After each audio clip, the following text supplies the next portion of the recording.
I've always loved handheld gaming devices, and I've always searched for that perfect one that's got a little bit of everything. Miu Mini and the Miu Mini Plus, great pocketable emulating devices. With Onion OS, it's easy to just jump into a game and not have to configure any of the emulators. Here I am playing a Game Boy Advance game, and then if I want to switch to one of my other save states in my other games, I can just launch the switcher and there I am, playing Spyro all of a sudden, right where I left off. Beautiful. However, as amazing as the Miu Mini is, it's limited to the chipset that it comes with, which means it can only emulate up to PlayStation 1. Even N64 proves to be too much for it to handle. The Anbernic RG351MP, what a fucking mouthful that is. Clickable thumbsticks, very nice pocket-sized device. Can do PSP just fine, Dreamcast, sort of, and N64 beautifully. Here we have Marvel vs. Capcom 2 on the Dreamcast, and as you can see, it stutters, it's slow, it's not ideal for a fighting game. Then of course we have the GOAT of all handhelds, the PS Vita, my favorite handheld, and this thing had it going on for it. It had a beautiful AMOLED screen, it was touchscreen, touchback, which none of the games even fucking used, but hey, listen, the PS Vita games were awesome. They had such a huge wide range of RPGs and cool action games. It also had a bunch of PlayStation games that I have on here. Also, the PSP played perfectly well on this. This thing could emulate a lot. Of course, the 3DS came out at the same time as the PS Vita. It was $100 cheaper, and memory for the PS Vita was really expensive, so naturally the Vita failed in the States, and it can be used to emulate a lot. However, it can't handle PS2 or Dreamcast. Well, the Switch's chipset can handle all of that emulation, as well as obviously play Switch games. So that's awesome, but it's fucking huge, and I hate the screen. It's so cumbersome to carry this thing around. I know a lot of people would disagree with me, but it's not what I would consider a pocketable device. So I want to put this chip in here, and you know what? That's actually easier than you think. What you gotta do, just get your tools.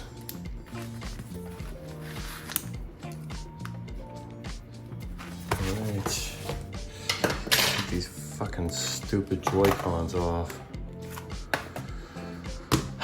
Let's make this device pocketable. Alright, and you know what? Fuck it. Let's get rid of the black. There. That's what I'm talking about. Now, I know what you guys are thinking. Anthony, you are so gay. And you're not wrong, but that's not today's topic. Today's topic is this wonderful device here, the Retroid Pocket 5. Boasting the most beautiful AMOLED screen I've ever seen on a portable device, this thing gets super bright as well as super low. And because this is an Android device, it has all your typical Android features like screen sharing, screen recording, and Bluetooth. That said, this thing is a real bitch to set up. You don't just download an OS, install it, put in all your ROMs, and you're good to go. Instead, for every console, you have to download a different emulator and set it up. Now, most games won't need any actual setup once you get the emulation going, but some of the PS2 games need a little bit of tinkering. Here I have my favorite RPG on the PS2, Okage, and for some reason, as shitty as the graphics are, the shadows are actually really complex, so I have to tinker with the settings every now and then just to get it to play at full speed. This device is also capable of streaming, and it does so seamlessly.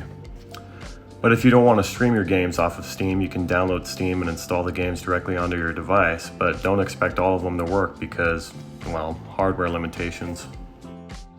PS Vita is probably the most finicky emulator. Out of all of them, you've got PS2, which most of them work fine, and then PS Vita is hit or miss. For some reason, there's just not been a lot of advancements in the community.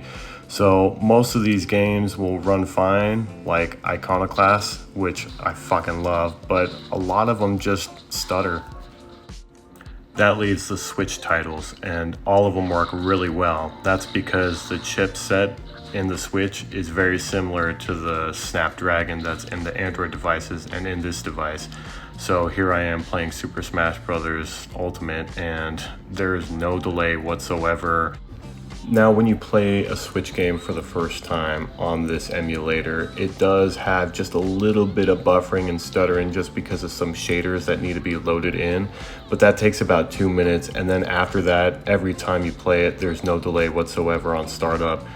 It's just a smooth running process, so not that big a deal. And for all you RGB fans out there, you can make the joysticks glow. You can change the colors, change the brightness, so when you're in the dark, you can fucking twiddle your sticks around. So overall, I think the Retroid Pocket 5 is a great emulation device for anyone looking to get into the game.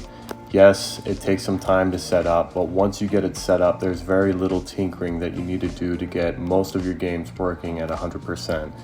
GameCube, Wii, PlayStation 2, Switch, you can do all of it on this device.